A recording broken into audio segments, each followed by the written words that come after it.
Hi, welcome to Isma media. ಬನ್ನಿ ಈ ದಿನ ಒಂದು ವಿಷಯವನ್ನು ಧ್ಯಾನಿಸಿಕೊಳ್ಳೋಣ. ಪ್ರಿಯ ದೇವ ಮಕ್ಕಳೇ, ನೀವು ಹೇಗಿದ್ದೀರಿ? ನಿಮ್ಮ ಜೀವನದಲ್ಲಿ ನೀವು ದೇವರ ಬಳಿಯಲ್ಲಿ ನಿರೀಕ್ಷಿಸಿ ದೇವರ ಬಳಿಯಿಂದ ಏನಾದರೂ ಪಡ್ಕೊಳ್ಬೇಕೆಂಬುದಾಗಿ ಬಹಳವಾಗಿ ಕಾತುರದಿಂದ ಕಾದು ಇಂದು ನೀವು ಆ ನಿರೀಕ್ಷೆಯನ್ನು ಕಳೆದುಕೊಂಡಿದ್ದೀರೋ? ಯಾಕಂದರೆ ಬಹಳಷ್ಟು ಸಾರಿ ನಮ್ಮ ಜೀವನದಲ್ಲಿ ನಾವು ಪ್ರಾರಂಭದಲ್ಲಿ ನಂಬಿಕೆಯಿಂದ, ನಿರೀಕ್ಷೆಯಿಂದ, ಉತ್ಸಾಹದಿಂದ ಪ್ರಾರ್ಥಿಸಿ ನಾವು ಅದನ್ನು ಎದುರು ನೋಡ್ತೇವೆ. ಕಾಲಕ್ರಮೇಣವಾಗಿ ನಮ್ಮ ಜೀವನದಲ್ಲಿ ಅದನ್ನು ನಾವು ಕಳೆದುಕೊಂಡ್ಬಿಡ್ತೇವೆ. ಹಾಗಾಗಿ ಇಂದು ನಮ್ಮ ಜೀವನದಲ್ಲಿ ಉತ್ತರ ಸಿಗುವ ತನಕ ನಾವು ಹೇಗಿರಬೇಕೆಂಬುದಾಗಿ ವಾಕ್ಯದ ನೆರಳಲ್ಲಿ ನಾವಿಂದು ಧ್ಯಾನಿಸಿಕೊಳ್ಳಿಕ್ಕಿದ್ದೇವೆ. ಬನ್ನಿ ಈ ದಿನ ನಾವು ಒಂದು ಹೊಸ ವಿಷಯವನ್ನು ಧ್ಯಾನಿಸಿಕೊಂಡು ನಮ್ಮ ಆತ್ಮಿಕ ಜೀವಿತವನ್ನು ಕಟ್ಟಿಕೊಳ್ಳೋಣ.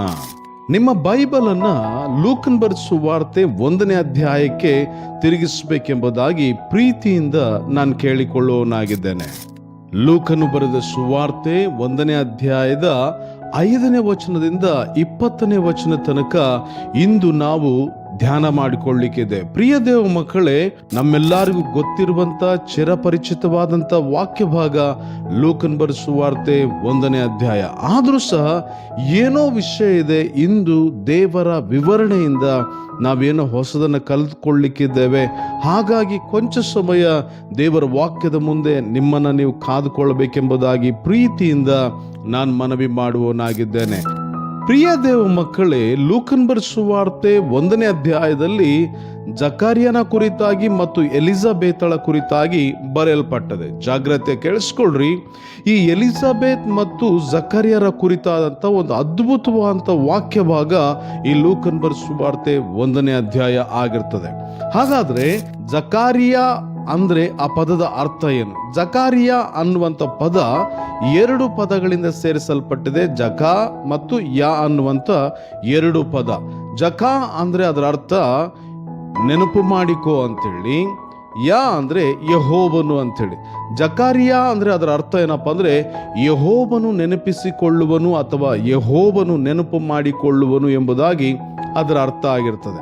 ಎಲಿಜಬೆತ್ ಅಂದ್ರೆ ಅದರ ಅರ್ಥ ಏನಪ್ಪಾ ಅಂದ್ರೆ ಎಲಿಜಬೆತ್ ಅನ್ನುವಂಥ ಪದವೂ ಸಹ 2 ಪದಗಳಿಂದ ಸೇರಿಸಲ್ಪಟ್ಟದೆ. ಆದ್ರಿಂದ ನಾನು ಅದನ್ನು ಶಾರ್ಟ್ ಆಗಿ ಹೇಳಿ ಮುಗಿಸ್ತೇನೆ. ಜಾಗ್ರತೆ ಕೇಳಿಸ್ಕೊಳ್ರಿ. ಎಲಿಜಬೆತ್ ಅಂದ್ರೆ ಅದರ ಅರ್ಥ ಏನಪ್ಪಾ ಅಂದ್ರೆ ದೇವರಿಂದ ಆಣೆ ಅಥವಾ ಪ್ರಮಾಣ. 2ನೇದಾಗಿ ದೇವರೇ ಆಣೆ ಅಥವಾ ಪ್ರಮಾಣ ಆಗಿದ್ದಾನೆಂಬುದಾಗಿ ಎಲಿಜಬೆತ್ ಅನ್ನುವಂಥ ಪದದ ಅರ್ಥ ಆಗಿದೆ. ಪ್ರಿಯ ದೇವ ಮಕ್ಕಳೇ, ಈ ಇಬ್ಬರ ಕುರಿತಾಗಿ ನಾವು ನೋಡುವಾಗ ಅವರ ಕುರಿತಾಗಿ ಒಂದು 5 ವಿಷಯಗಳಿದಾವೆ. ನಾನು ನಿಮ್ಮ ಮಧ್ಯದಲ್ಲಿ ಹಂಚ್ಕೊಳ್ತೇನೆ. ಜಾಗ್ರತೆ ಕೇಳಿಸ್ಕೊಳ್ರಿ. ಜಕಾರಿಯನು ಮತ್ತು ಎಲಿಜಬೆತಳು ಅವರಿಬ್ಬರು ಯಾಜಕ ವಂಶಸ್ಥರು ಮತ್ತೆ ಯಾಜಕ ಸೇವೆ ಮಾಡುವವರು. 2ನೇದಾಗಿ ಅವರು ದೇವರ ವಾಕ್ಯವನ್ನು ಕಟ್ಟುನಿಟ್ಟಾಗಿ ಕೈಗೊಂಡು ನಡೆಯುವಂಥವರು. 3ನೇದಾಗಿ ದೇವರ ಮುಂದೆ ನೀತಿವಂತರಾಗಿ ನಡೆಯುವಂಥವರು. 4ನೇದಾಗಿ ಅವರಿಗೆ ಮಕ್ಕಳಿರಲಿಲ್ಲ.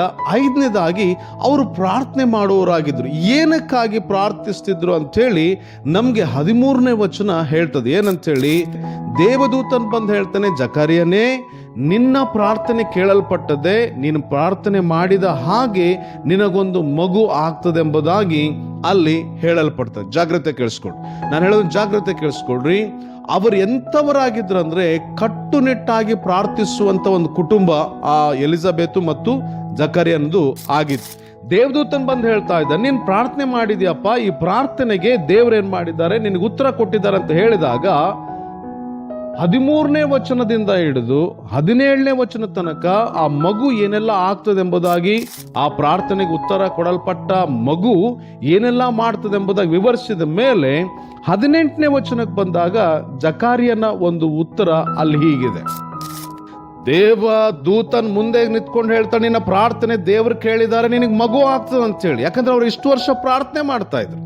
ಇಷ್ಟು ವರ್ಷಗಳ ಕಾಲ ಪ್ರಾರ್ಥನೆ ಮಾಡ್ತಿದ್ದಾಗ ಆ ಪ್ರಾರ್ಥನೆಗೆ ಉತ್ತರ ಸಿಕ್ಕಿದೆ ಎಂಬುದಾಗಿ ಸ್ವತಃ ದೇವದೂತನ್ ಬಂದು ಹೇಳ್ತಾ ಇದ್ದಾನೆ. ಹೇಳಿದಾಗ 18ನೇ ವಚನದಲ್ಲಿ ಜಕಾರಿಯನು ಈ ರೀತಿಯಲ್ಲಿ ದೇವದೂತನಿಗೆ ಉತ್ತರ ಕೊಡ್ತಾನೆ. ಆಗ ಜಕಾರಿಯನು ಆ ದೂತನಿಗೆ, ಇದನ್ನ ನಾನು ಯಾವುದರಿಂದ ತಿಳಿದುಕೊಳ್ಳಲಿ? ಏನನ್ನ, ಯಾವುದನ್ನ? ನೀನು ಹೇಳ್ದಲ್ಲಪ್ಪ, ದೇವ ನನ್ನ ಪ್ರಾರ್ಥನೆ ಕೇಳಿದಾರ ಅಂತ ಹೇಳಿ, ನಿನಗೊಂದು ಮಗು ಆಗ್ತಾ ಅಂತ ನೀನು ಹೇಳಿದೆಯಲ್ಲ, ಇದನ್ನ ನಾನು ಯಾವುದರಿಂದ ತಿಳ್ಕೊಳ್ಳಿ? ಅಂದ್ರೆ ಅದನ್ನ ತಿಳ್ಕೊಳ್ಳಿಕ್ಕೆ ಏನಾದ್ರೂ ಒಂದು ಗುರುತು ಇರಬೇಕಲ್ಲ. ಆ ಅಂತ ಗುರುತು ಯಾವುದು ಅಂದ್ರೆ, ಈಗ ಯಾವ ಗುರುತು ಬರೋದಾದ್ರೆ ಆ ಗುರುತಿಂದ ನಾನು ಅದನ್ನ ತಿಳ್ಕೊಳಕ್ಕಾಗ್ತದೆ ಅಂತ ಹೇಳಿ ಅದಕ್ಕೆ ಮುಂದಿನ ವಿವರಣೆ ಕೊಡ್ತಾನೆ 18ನೇ ವಚನದಲ್ಲಿ. ಯಾಕಂದ್ರೆ ನಾನು ಮುದುಕನು, ನನ್ನ ಹೆಂಡತಿಯು ಪ್ರಾಯಗತಿಸಿದವಳು ಅಂದನು. ಈಗ ಹೇಳ ವಿಷಯನ ಕೇಳಿಸ್ಕೊಳ್ಳಿ. ದೇವದೂತನು ಮುಂದೆ ಬಂದು ನಿಂತ್ಕೊಂಡು, ದೇವದೂತನೇ ಹೇಳ್ತಾ ಇದ್ದ, ನಿನ್ನ ಪ್ರಾರ್ಥನೆ ಕೇಳಲ್ಪಟ್ಟಿದೆ, ನಿನ್ನ ಪ್ರಾರ್ಥನೆಗೆ ಉತ್ತರ ಕೊಡಲ್ಪಡ್ತಾ ಇದೆ, ನಿನ್ಗೊಂದು ಮಗು ಆಗ್ತದೆ ಅಂತೇಳಿ. ಇದಕ್ಕೆ ಉತ್ತರವಾಗಿ ನಿಜವಾಗ್ಲೂ ಹೇಳ್ಬೇಕಂದ್ರೆ ಜಕಾರಿಯನ್ನು ಏನ್ ಮಾಡ್ಬೇಕಾಗಿತ್ತು ಅಂದ್ರೆ ಕುಣಿದು ಕುಪ್ಪಳಿಸಿ ದೇವರನ್ನ ಮಹಿಮೆ ಪಡಿಸ್ಬೇಕಾಗಿತ್ತು. ಅದಕ್ಕೆ ಬದಲಾಗಿ ಒಂದು ಪ್ರಶ್ನೆ ಹಾಕ್ತಾನೆ. ಏನಂತೇಳಿ, ನೀನೀಗ ಹೇಳ್ದಲ್ಲ ದೇವದೂತನೇ, ಇದಕ್ಕೆ ಏನ್ ಗುರುತು, ಇದನ್ನ ನಾನು ಯಾವ್ದ್ರಿಂದ ತಿಳ್ಕೊಳ್ಬೇಕು ಅಂದ್ರೆ, ನೀನ್ ಹೇಳಿದ ಪ್ರಾರ್ಥನೆ ಕೇಳಿದ್ಯಾ ಅಂತ ಹೇಳಿ, ಓಕೆ ಪ್ರಾರ್ಥನೆ ಕೇಳಿರ್ಬೋದು, ಈಗ ಪ್ರಾರ್ಥನೆಗೆ ಉತ್ತರ ಬಂದಿ ಅಂತ ನೀನ್ ಹೇಳ್ತಾ ಇದ್ದಿಲ್ಲ, ಇದನ್ನ ನಾನು ಯಾವ್ದ್ರಿಂದ ತಿಳ್ಕೊಳ್ಬೇಕು, ಯಾವ ಗುರುತಿನಿಂದ ತಿಳ್ಕೊಳ್ಬೇಕು ಅಂತ ಗುರುತು ಏನಾದ್ರೂ ಇರ್ಬೇಕಲ್ಲ. ಯಾಕಂತ ಹೇಳಿದ್ರೆ ನಾನು ಮುದುಕನಾಗಿದ್ದೆ, ನನ್ನ ಹೆಂಡತಿ ಪ್ರಾಯಸ್ಥಳ ಅಂದ್ರೆ ನನ್ನ ಹೆಂಡತಿ ಸಹ ಅವಳು ವಯಸ್ಸದವಳಾಗಿದ್ದಾಳೆ. ವಿಷಯ ಜಾಗ್ರತೆ ಕೇಳಿಸ್ಕೊಳ್ರಿ. ಜಕಾರಿಯನು ಈ ಪ್ರಶ್ನೆ ಕೇಳಲಿಕ್ಕೆ 2 ರೀಸನ್ ಇತ್ತು. ಒಂದನೇ ರೀಸನ್ ಏನಪ್ಪಾ ಅಂತ ಹೇಳಿದ್ರೆ, ಅವನಿಗೆ ಒಂದನೇ ರೀಸನ್ ಏನಾಗಿತ್ತಪ್ಪ ಅಂದ್ರೆ, ಅದು ಬಹಳ ಲೇಟ್ ಆಗಿತ್ತು, ಅಂದ್ರೆ ಸಮಯ ದಾಟಿ ಹೋಗ್ಬಿಟ್ಟಿತ್ತು. ಅವರು ಮೊದಲಿನಿಂದ ಹಿಡಿದು ಇವತ್ತಿನ ತನಕ ಪ್ರಾರ್ಥನೆ ಮಾಡ್ಕೊಂಡು ಬರ್ತಾರೆ. ಎಷ್ಟು ಕಾಲದಿಂದ ಪ್ರಾರ್ಥಿಸ್ತಾ ಇದ್ದಾರೆ ಅವರು, ಮದುವೆ ಆದಾಗಿಂದ ಹಿಡಿದು ಈ ವಾಕ್ಯ ಭಾಗದಲ್ಲಿ ದೇವದೂತನ್ ಬಂದು ಮಾತಾಡುವ ತನಕ ಅವ್ರು ಪ್ರಾರ್ಥಿಸ್ತಾನೆ ಇದ್ದಾರೆ. ಏನಂತ ಹೇಳಿ, ನಮ್ಗೊಂದು ಮಗು ಬೇಕು ಅಂತೇಳಿ, ನಮ್ಗೊಂದು ಮಗು ಬೇಕಂತೇಳಿ. ಆದ್ರೆ ಪ್ರಾರಂಭದಲ್ಲದ ಆಸಕ್ತಿಯಿಂದ ಬಹಳ ಚೆನ್ನಾಗಿತ್ತು, ಪ್ರಾರಂಭದಲ್ಲದ ಆಸಕ್ತಿಯಿಂದ ಬಹಳ ಉತ್ತಮವಾಗಿತ್ತು, ಅದು ಬರ್ತದೆ, ಅದು ಸಿಗ್ತದೆ ಎಂಬುದಾಗಿ ಕಾಯ್ತಾ ಇದ್ರು. ಅದ್ರ ಬಹಳ ತಡ ಆಗ್ಬಿಡ್ತು. ಎಲ್ಲಿ ತನಕ, ಅವ್ರ ಮುಪ್ಪಿನ ತನಕ ಅದು ತಡವಾಗ್ಬಿಡ್ತು. ಈಗ ತಡವಾದಾಗ ಪ್ರಾರಂಭದಲ್ಲಿ ಅವರಿಗೆ ಮಗು ಬೇಕಾಗಿತ್ತು, ಅದಕ್ಕಾಗಿ ಅವರು ಆಸಕ್ತಿಯಿಂದ ಪ್ರಾರ್ಥಿಸಿದ್ರು. ಈಗ ಅವರಿಗೆ ಮುಪ್ಪಾಗಿರೋದ್ರಿಂದ, ಸಮಯ ಬಹಳ ಲೇಟ್ ಆಗಿರೋದ್ರಿಂದ ಅದು ಅಭ್ಯಾಸ ಆಗ್ಬಿಡ್ತು ಅವ್ರಿಗೆ. ನಾಳೆ ಜಾಗ್ರತೆ ಕೇಳಿಸ್ಕೊಡ್ರಿ. ಅವಶ್ಯಕತೆ ಇದ್ದಾಗ ಬೇಕು ಅನ್ನಿಸ್ತದೆ, ಅವಶ್ಯಕತೆ ಇಲ್ಲದಾಗ ಕೊಡ್ತೀನಂದ್ರೂ ಸಹ ಬೇಡ ಅನ್ನಿಸ್ಬಿಡ್ತದೆ. ಮತ್ತೆ ನಾನು ರಿಪೀಟ್ ಮಾಡ್ತೇನೆ, ಅವಶ್ಯಕತೆ ಇದ್ದಾಗ ಬೇಕು ಅನ್ನಿಸ್ತದೆ, ಅದು ತಡವಾದಾಗ ಅದು ಕೊಡ್ತೀನಿ ಅಂತ ಹೇಳಿ ಬಂದ್ರು ಸಹ ಬೇಡ ಅನ್ನಿಸ್ಬಿಡ್ತದೆ. ಈಗ ಒಂದು ಕಾರಣ ಇಲ್ಲಿ ಹೀಗಾಗಿತ್ತು ಏನಪ್ಪಾ ಅಂತ ಹೇಳಿದ್ರೆ, ಹೀಗಾಗಿತ್ತು ಜಕಾರಿಯನ್ನು ಹೇಳುವಂತ ವಿಷಯ ಹೀಗಾಗಿತ್ತು ಏನಪ್ಪಾ ಅಂತ ಹೇಳಿದ್ರೆ, ಅದು ಬಹಳ ತಡವಾಗಿ ಬಂದಿತ್ತು. ಆ ತಡವಾದಾಗ ಅವನ ಮೆಂಟಾಲಿಟಿ ಏನಾಗಿತ್ತು, ಬದಲಾಗ್ಬಿಟ್ಟಿತ್ತು. ಅಂದ್ರೆ ಪ್ರಾರಂಭದಲ್ಲಿ ಮದುವೆ ಆದಾಗ ಮಕ್ಕಳು ಆಗ್ತಾರಂತ ಅವ್ರು ನಂಬಿದ್ರು ಅವರು. ಯಾಕಂತ ಹೇಳಿದ್ರೆ ಹೊಸದಾಗಿ ಮದುವೆ ಆಗಿದ್ದಾರೆ. ಈಗ ಅವ್ರು ಮುಪ್ಪಿನ ಕಾಲಕ್ಕೆ ಬಂದು ನಿಂತ್ಕೊಂಡಿದ್ದಾರೆ. ಮುಪ್ಪಿನ ಕಾಲಕ್ಕೆ ಬಂದಾಗ ಅವರಲ್ಲಿದ್ದಂಥ ಮನೋಸ್ಥಿತಿ, ಆ ನಂಬಿಕೆಯ ಮನೋಸ್ಥಿತಿ, ಆ ಪಾಸಿಟಿವ್ ಮೈಂಡ್ ಏನಾಗ್ತದೆ, ಬದಲಾಗ್ತಾ ಬಂದು, ಇನ್ನು ವಯಸ್ಸಾಯ್ತು, ಇನ್ನು ನಮ್ಮ ಮಕ್ಕಳಾಗಲ್ಲ ಅಂತೇಳಿ ಅವರು ಅಂದ್ಕೊಳ್ತಾ ಇದ್ದಾರೆ. ನಾ ಹೇಳೋ ಜಾಗ್ರತೆ ಕೇಳಿಸ್ಕೊಳ್ರಿ. ಯಾಕಪ್ಪ ಜಕಾರಿಯನ್ನು ಹೀಗೆ ಮಾಡಿದ ಅಂದ್ರೆ, ಅವನ ನಂಬಿಕೆ ಹೊರಟು ಹೋಗ್ಬಿಟ್ಟಿತ್ತು. ಯಾವಾಗ ಹೊರಟು ಹೋಗಿತ್ತು? ಅವನಿಗೆ ಬೇಕಾದಾಗ ನಂಬಿಕೆ ಇತ್ತು. ಸ್ವತಃ ದೇವದೂತನೇ ಬಂದು ಅವನೊಟ್ಟಿಗೆ ಮಾತಾಡುವಾಗ ಅವನಿಗೆ ನಂಬಿಕೆ ಇರಲಿಲ್ಲ. ಪ್ರಿಯ ದೇವ ಮಗುವೇ, ಬೇಡುವಾಗ ಇದ್ದಂಥ ನಂಬಿಕೆ ಪಡೆದುಕೊಳ್ಳುವಾಗ ಯಾಕಿಲ್ಲ? ಬೇಡುವಾಗ ಇದ್ದಂಥ ನಂಬಿಕೆ ಹೊಂದಿಕೊಳ್ಳುವಾಗ ಯಾಕಿಲ್ಲ? ಪ್ರಿಯ ದೇವ ಮಕ್ಕಳೇ, ನಾನು ಹೇಳೋ ಜಾಗ್ರತೆ ಕೇಳಿಸ್ಕೊಳ್ರಿ. ನಿಮ್ಮ ಜೀವನದಲ್ಲೂ ಸಹ ಇಂಥ ಘಟನೆಗಳು ನಡೀತಾ ಇರ್ಬೋದು. ನಿಮ್ಮ ಜೀವನದಲ್ಲಿ ನೀವು ಪ್ರಾರ್ಥಿಸಿ ತಡವಾದಾಗ, ಬಿಡಪ್ಪ ಈ ಜೀವಿತ ಹೆಂಗೋ ಸಟ್ಟಾಗ್ಬಿಟ್ಟಿದೆ, ಹೀಗೆ ಹೋಗ್ಬಿಡೋಣ ಅಂತೇಳಿ ನೀವು ಬೇಡಿದಂಥದ್ದನ್ನ ಬಿಟ್ಟಿದ್ದೀರೋ. ನೀವು ಪ್ರಾರಂಭದಲ್ಲಿ ಪ್ರಾರ್ಥಿಸಿದಿರಿ, ಪ್ರಾರಂಭದಲ್ಲಿ ಬೇಡ್ಕೊಂಡ್ರಿ, ಪ್ರಾರಂಭದಲ್ಲಿ ನಮಗೆ ಸಿಕ್ತಂತೇಳಿ ಅಂದ್ಕೊಂಡ್ರಿ. ಆ ಸಿಕ್ತದಂತೇಳಿ ಕಾದಂಥ ವಿಷಯವನ್ನ ತಡವಾಗ್ತಾ ಆ ವಿಷಯವನ್ನ ಮರ್ತು ಬಿಟ್ರು. ಆಮೇಲೆ ಮರ್ತಾದ್ಮೇಲೆ ಈ ಜಕಾರಿನ ಎರಡನೇದಾಗಿ ಏನಾಗಿತ್ತಪ್ಪ ಅಂದ್ರೆ, ಅವನಿಗೆ ಆ ಸ್ಥಿತಿ ಪ್ರಾಕ್ಟೀಸ್ ಆಗ್ಬಿಟ್ಟಿತ್ತು. ಅವನಿಗೆ ಹೆಂಗೂ ನಮಗೆ ವಯಸ್ಸಾಯ್ತು, ಇನ್ನು ಮಕ್ಕಳಾಗಲ್ಲ, ಇನ್ನು ಏನೇ ಪ್ರಯತ್ನ ಪಟ್ಟರು ಮಕ್ಕಳಾಗಲ್ಲ. ಜಾಗ್ರತೆ ಕೇಳಿಸ್ಕೊಳ್ರಿ. ಅವರ ಕಣ್ಮುಂದೆ ಇದ್ದಂಥ ಸ್ಥಿತಿಯನ್ನು ಅವರು ದೃಢವಾಗಿ ನಂಬಿಬಿಟ್ಟಿದ್ರು. ಅವರ ಕಣ್ಣ ಮುಂದೆ ಇದ್ದಂಥ ಸ್ಥಿತಿಯನ್ನ ಅವರು ದೃಢವಾಗಿ ನಂಬಿಬಿಟ್ಟಿದ್ರು. ಆ ಕಣ್ಮುಂದೆ ಇದ್ದಂಥ ಸ್ಥಿತಿಯೇನು? ಮಕ್ಕಳಾಗದೇ ಇರುವಂಥ ಸ್ಥಿತಿ. ಅವರ ಕಣ್ಣು ಮುಂದೆ ಇದ್ದಂಥ ಸ್ಥಿತಿಯೇನು? ಅವರಿಗೆ ವಯಸ್ಸಾದಂಥ ಸ್ಥಿತಿ. ಅವರ ಕಣ್ಣು ಮುಂದೆ ಇದ್ದಂಥ ಸ್ಥಿತಿಯೇನು? ಅವರ ಮರಣಕ್ಕೆ ಹೋಗುವಂಥ ಸ್ಥಿತಿ. ಪ್ರಿಯ ದೇವ ಮಕ್ಕಳೇ, ಅವರ ಕಣ್ಣು ಮುಂದೆ ಇದ್ದಂಥ ಸ್ಥಿತಿ ಏನಾಗಿತ್ತು? ಈ ಸ್ಥಿತಿ ಅಂದ್ರೆ ಮಕ್ಕಳಿಲ್ದಿರುವಂಥ ಸ್ಥಿತಿ. ಇದು ಹೀಗೆ ಅಂತೇಳಿ ಅವ್ರು ದೃಢವಾಗಿ ನಂಬಿಟ್ಟಿದ್ರು. ಒಂದೇದು ಪ್ರಾರಂಭದಲ್ಲಿ ಪ್ರಾರ್ಥಿಸಿದ್ರು, ಅದು ತಡವಾದ್ರಿಂದ ನಿರೀಕ್ಷೆನ ಬಿಟ್ಬಿಟ್ರು.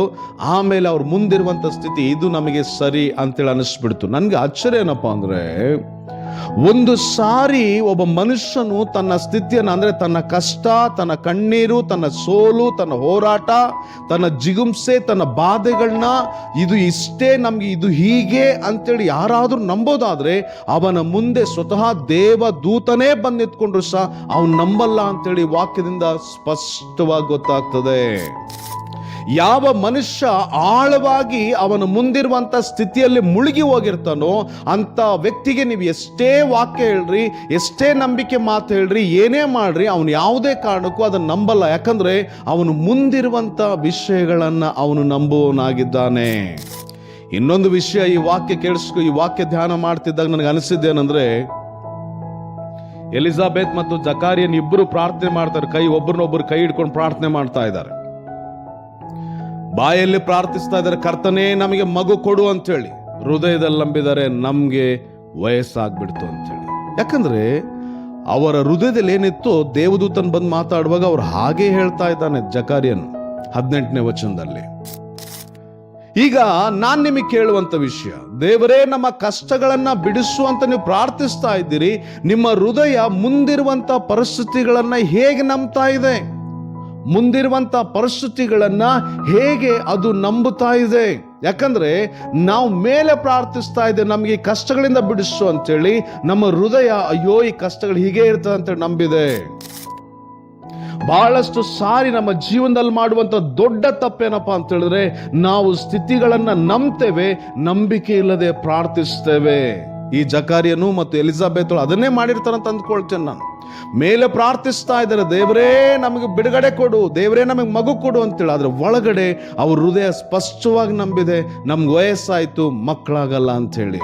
ಹಾಗಾದ್ರೆ ನಿನ್ನ ಹೃದಯ ಏನಾಗಿದೆ? ನಿನ್ನ ಬಾಯಿ ಮಾತು ಮತ್ತೆ ನಿನ್ನ ಹೃದಯ ಪ್ರಾರ್ಥನೆ ಒಳಗೆ ಒಂದಾಗಿದೆಯಾ? ನಿನ್ನ ಹೃದಯ ಮತ್ತು ನಿನ್ನ ಬಾಯಿ ಮಾತು ನಿನ್ನ ಪ್ರಾರ್ಥನೆ ಒಳಗೆ ಒಂದಾಗಿದೆಯಾ? ಯಾಕಂತ ಹೇಳಿದ್ರೆ ಅದು ಒಂದಾಗದೆ ಹೋದ್ರೆ ನಮ್ಮ ಜೀವನದಲ್ಲಿ ಬೇರೆ ಬೇರೆ ವಿಷಯಗಳಾಗ್ಬಿಡ್ತವೆ. ಆದ್ರೆ ನಾನು ಹೇಳೋ ಜಾಗ್ರತೆ ಕೇಳಿಸ್ಕೊಳ್ರಿ, ಅವನ ಅಪನಂಬಿಕೆ ಪಟ್ಟರು ಸಹ ಯಾಕೆ ಆ ಮಗುವನ್ನ ಕೊಟ್ಟರು ಗೊತ್ತಾ? ಯಾಕಂದ್ರೆ ದೇವರ ಉದ್ದೇಶ ಅಲ್ಲಿ ನೆರವೇರಬೇಕಾಗಿತ್ತು. ಹಾಗಾಗಿ ಯೋಹಾನಲ್ಲಿ ಹುಟ್ಟಲೇಬೇಕಾಗಿತ್ತು. ಸ್ನಾನಿಕನಾದ ಯೋಹಾನ, ಬಾಪ್ತಿಸಮದ ಯೋಹಾನ ಅಲ್ಲಿ ಹುಟ್ಟಲೇಬೇಕಾಗಿತ್ತು, ಜಾನ್ ದ ಬ್ಯಾಪ್ಟಿಸ್ಟ್. ಆ ಉದ್ದೇಶ ನೆರವೇರಿಸೋದಕ್ಕೋಸ್ಕರವಾಗಿ ಆಯ್ತು ನಾನು ನಿನಗೆ ಕೊಡ್ತೇನೆ ಅಂತೇಳಿ ಒಂದು ಶಿಕ್ಷೆ ಕೊಡ್ತಾರೆ, ಕಂಡೀಷನ್ ಶಿಕ್ಷೆ. ಆ ಶಿಕ್ಷೆ ಏನಪ್ಪ ಅಂದ್ರೆ, ನೀನು ಮೂಕನಾಗಿರ್ತಿ. ಯಾಕಂತ ಹೇಳಿದ್ರೆ ನೀನೇ ನಂಬಿಕೆ ಇಲ್ದವನಾಗಿದ್ದು ನೀನು ಇನ್ನೊಬ್ರಿಗೆ ಹೇಗೆ ನಂಬಿಕೆ ಇಡೋದಕ್ಕೆ ಬೋಧನೆ ಮಾಡ್ತೀಯಾ? ಹಾಗಾಗಿ ನೀನು ಬೋಧನೆ ಮಾಡಬೇಡ, ಬಾಯಿ ಮುಚ್ಕೊಂಡಿರು, ನಾನು ಹೇಳಿದ್ದೆಲ್ಲ ಆಗೋ ತನಕ ನೀನು ಮೂಕನಾಗಿರು. ಪ್ರಿಯ ದೇವ ಮಕ್ಕಳೇ, ಇವತ್ತು ನಾವು ಹೇಗಿದ್ದೇವೆ? ಇವತ್ತು ನಾವು ಹೇಗೆ ನಂಬ್ತಾ ಇದ್ದೇವೆ? ಇವತ್ತು ನಾವು ಕರ್ತನ ಮುಂದೆ ಬಂದು ನಿಂತ್ಕೊಂಡು ಹೇಗೆ ನಿಂತ್ಕೊಂಡಿದ್ದೇವೆ? ನಾನು ಬೇಡುವಾಗ ದೇವರು ಕೊಡ್ತಾನನ್ನುವಂಥ ನಂಬಿಕೆಯಿಂದ ನಾನು ಕೇಳ್ತಾ ಇದ್ದೇನಾ? ಅಥವಾ ಇಲ್ಲ ನನ್ನ ಕಷ್ಟ ಹೀಗೆ ಇರ್ತದೆ, ನನ್ನ ಸಮಸ್ಯೆ ಹೀಗೆ ಇರ್ತದೆ, ನನ್ನ ಹೋರಾಟ ಹೀಗೆ ಇರ್ತದೆ ಅಂತೇಳಿ ಹೃದಯದಲ್ಲಿ ದೃಢವಾಗಿ ನಂಬಿ ಬಾಯಿಂದ ಕರ್ತನೇ ನನ್ನ ಕಷ್ಟಗಳನ್ನು ಬಿಡಿಸು ಅಂತೇಳಿ ನಾವು ಹೇಳ್ತಾ ಇದ್ದೇವೆ. ಹೇಗಿದ್ದೇವೆ ಪ್ರಿಯ ದೇವ ಮಗುವೆ? ಇವತ್ತು ನಾವು ಈ ಜಕಾರಿಯನ ಹಾಗೆ ನಾವು ಆಗಬಾರ್ದು. ನಾವು ನಮ್ಮ ಹೃದಯ ಮತ್ತು ನಮ್ಮ ಬಾಯಿ ಒಂದೇ ಆಗಿರಬೇಕು. ನಮ್ಮ ಹೃದಯದಲ್ಲಿರುವಂಥ ನಂಬಿಕೆ, ನಮ್ಮ ಬಾಯಲ್ಲಿರುವಂಥ ಮಾತು ಒಂದೇ ಆಗಿದ್ದು ನಾವು ಪ್ರಾರ್ಥಿಸುವಾಗ ಅದು ಬಲವಾಗಿರ್ತದೆ. ಆದರೆ ಇವರ ಪ್ರಾರ್ಥನೆ ಏನಾಗಿತ್ತಂದ್ರೆ, ಒಳಗಡೆ ಅವರ ಸ್ಥಿತಿಯನ್ನ ದೃಢವಾಗಿ ನಂಬಿದ್ರು, ಮೇಲೆ ಮಾತ್ರ ಬಿಡುಗಡೆಗಾಗಿ ಪ್ರಾರ್ಥಿಸ್ತಾ ಇದ್ರು. ಇವತ್ತೆಷ್ಟೋ ಜನರಿಗೆ ಬಿಡುಗಡೆ ಯಾಕೆ ಸಿಗ್ತಾ ಇಲ್ಲ? ಇವತ್ತೆಷ್ಟೋ ಜನರಿಗೆ ಅವ್ರಿಗೆ ಮೇಲೆ ಯಾಕೆ ಆಗ್ತಾ ಇಲ್ಲ ಅಂದ್ರೆ, ಅವರ ಸ್ಥಿತಿಯನ್ನು ಅವ್ರು ದೃಢವಾಗಿ ನಂಬಿದ್ದಾರೆ. ಅವರ ಕಷ್ಟಗಳು ಇವು ನಮ್ಮನ್ನು ಬಿಟ್ಟು ಹೋಗಿಲ್ಲ ಅಂತೇಳಿ ದೃಢವಾಗಿ ನಂಬಿದ್ದಾರೆ. ಅವರ ಸಾಲಗಳು ಅವ್ರನ್ನ ಬಿಟ್ಟು ಹೋಗಲ್ಲ ಅಂತೇಳಿ ದೃಢವಾಗಿ ನಂಬಿದ್ದಾರೆ. ಅವರ ಹೋರಾಟಗಳು ಅವ್ರನ್ನ ಬಿಟ್ಟು ಹೋಗಲ್ಲ ಅಂತೇಳಿ ದೃಢವಾಗಿ ನಂಬಿದ್ದಾರೆ. ಅವರ ಕಣ್ಣೀರು ಅವ್ರನ್ನ ಬಿಟ್ಟು ಹೋಗಲ್ಲ ಅಂತೇಳಿ ದೃಢವಾಗಿ ನಂಬಿದ್ದಾರೆ. ಅವರ ರೋಗ ಅವ್ರನ್ನ ಬಿಟ್ಟು ಹೋಗಲ್ಲ ಅಂತೇಳಿ ದೃಢವಾಗಿ ನಂಬಿದ್ದಾರೆ. ಬಾಯಲ್ಲಿ ಮಾತ್ರ ಪ್ರಾರ್ಥಿಸ್ತಾ ಇದ್ದಾರೆ. ಅದಕ್ಕೆ ಇವತ್ತು ಅವರಿಗೆ ಬಿಡುಗಡೆ ಸಿಗ್ತಾ ಇಲ್ಲ. ಈ ವಾಕ್ಯ ಕೇಳಿಸ್ಕೊಳ್ತಿರುವಂತ ದೇವರ ಮಗುವೆ, ಇವತ್ತು ನಿನಗೆ ನಾನು ಹೇಳುವಂತ ವಿಷಯ ಏನಪ್ಪಾ ಅಂತ ಹೇಳಿದ್ರೆ, ನೀನು ನಿನ್ನ ಹೃದಯದಲ್ಲಿ ಏನ್ ನಂಬಿದ್ಯೋ, ಅಂದ್ರೆ ನಿನ್ನ ಕಷ್ಟ ನಂಬಿದ್ಯಲ್ಲ, ನಿನ್ನ ಕಣ್ಣೀರ್ ನಂಬಿದ್ಯಲ್ಲ, ನಿನ್ನ ಹೋರಾಟ ನಂಬಿದ್ಯಲ್ಲ, ನಿನ್ನ ಸಾಲ ನಂಬಿದ್ಯಲ್ಲ, ನಿನ್ನ ಜಿಗುಂಸೆ ನಂಬಿದ್ಯಲ್ಲ, ನಿನ್ನ ಹೋರಾಟಗಳು ನಂಬಿದ್ಯಲ್ಲ, ಅದೆಲ್ಲವನ್ನ ತೆಗೆದುಹಾಕು. ಇದೆಲ್ಲದರಿಂದ ಬಿಡಿಸ್ತಾನಂತ ನಂಬೋದನ್ನು ಕಲ್ತ್ಕೋ. ಅದೆಲ್ಲವನ್ನು ಹೃದಯದಿಂದ ಫಸ್ಟ್ ತೆಗೆದುಹಾಕು. ಹೃದಯದಲ್ಲಿರುವಂತ ಅದರ ಮೇಲಿರುವಂತ ನಂಬಿಕೆಯನ್ನು ತೆಗೆದುಹಾಕು. ದೇವರ ಮೇಲಿರುವಂತ ನಂಬಿಕೆಯನ್ನು ಹುಟ್ಟಿಸು. ನೀನು ಒಂದು ವೇಳೆ ನಿನ್ನ ಪರಿಸ್ಥಿತಿಗಳ ಮೇಲೆ ನೀನು ಆತ್ಕೊಳ್ಳೋದಾದ್ರೆ, ಎಷ್ಟೇ ವಾಕ್ಯ ಹೇಳಿದ್ರು ಸಹ, ಎಷ್ಟೇ ನಿನಗೆ ಬೋಧನೆ ಮಾಡಿದ್ರು ಸಹ, ಎಷ್ಟೇ ಪಾಸ್ಟರ್ಗಳು ಬಂದು ನಿನಗೆ ಪ್ರಾರ್ಥಿಸಿದ್ರು ಸಹ, ಯಾಕೆ ಸ್ವತಃ ದೇವದೂತನೇ ಬಂದು ನಿನ್ನ ಮುಂದೆ ನಿಂತ್ಕೊಂಡ್ರು ಸಹ ನೀನು ಅದನ್ನ ನಂಬಲ್ಲ. ಯಾಕಂದ್ರೆ ನಿನ್ನ ಮುಂದಿರುವಂತ ಕಷ್ಟವನ್ನ ದೃಢವಾಗಿ ನಂಬಿದ್ಯಾ ನೀನು, ಬಹಳ ದೃಢವಾಗಿ ನಂಬಿದ್ಯಾ ನೀನು. ಹಾಗಾಗಿ ಆ ದೃಢವಾಗಿ ನಂಬಬೇಕಾಗಿರೋದು ನಿನ್ನ ಕಷ್ಟಗಳನ್ನಲ್ಲ, ನಿನ್ನ ಬಿಡುಗಡೆಯನ್ನ. ನೀನು ದೃಢವಾಗಿ ನಂಬಬೇಕಾಗಿರೋದು ನಿನ್ನ ಸೋಲುಗಳನ್ನಲ್ಲ, ನೀನು ನಂಬಬೇಕಾಗಿರೋದು ನಿನ್ನ ಜಯವನ್ನ. ನೀನು ದೃಢವಾಗಿ ನಂಬಬೇಕಾಗಿರೋದು ನಿನ್ನ ಬಲಹೀನತೆಗಳನ್ನಲ್ಲ, ನೀನು ದೃಢವಾಗಿ ನಂಬಬೇಕಾಗಿದ್ದು ನಿನ್ನ ಬಲವನ್ನ. ನೀನು ನಂಬಬೇಕಾಗಿರೋದು ನಿನ್ನ ಪರಿಸ್ಥಿತಿಯನ್ನಲ್ಲ, ನೀನು ನಂಬಬೇಕಾಗಿರೋದು ದೇವರನ್ನ. ಪ್ರಿಯ ದೇವ ಮಗುವೇ, ನಿನ್ನ ಸ್ಥಿತಿಯನ್ನ ನಂಬುವಂತ ಮನೋಸ್ಥಿತಿಯನ್ನ ಬದಲಾಯಿಸ್ಕೋ.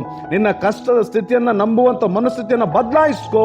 ದೇವರು ನಿನ್ನ ಜೀವನದಲ್ಲಿ ಅತಿಶಯವಾದ ಕಾರ್ಯಗಳನ್ನು ಮಾಡ್ತಾನೆ. ಇದನ್ನ ಮಾತ್ರ ನೀನು ಮರೆಯಲೇಬೇಡ. ಧೈರ್ಯದಿಂದಿರು, ಹೆಮ್ಮೆಯಿಂದಿರು. ನೀನೊಬ್ಬ ಕ್ರಿಸ್ತನ ಹಿಂಬಾಲಕನಾದ ಕ್ರೈಸ್ತನೆಂದು. ಆಮೇನ್.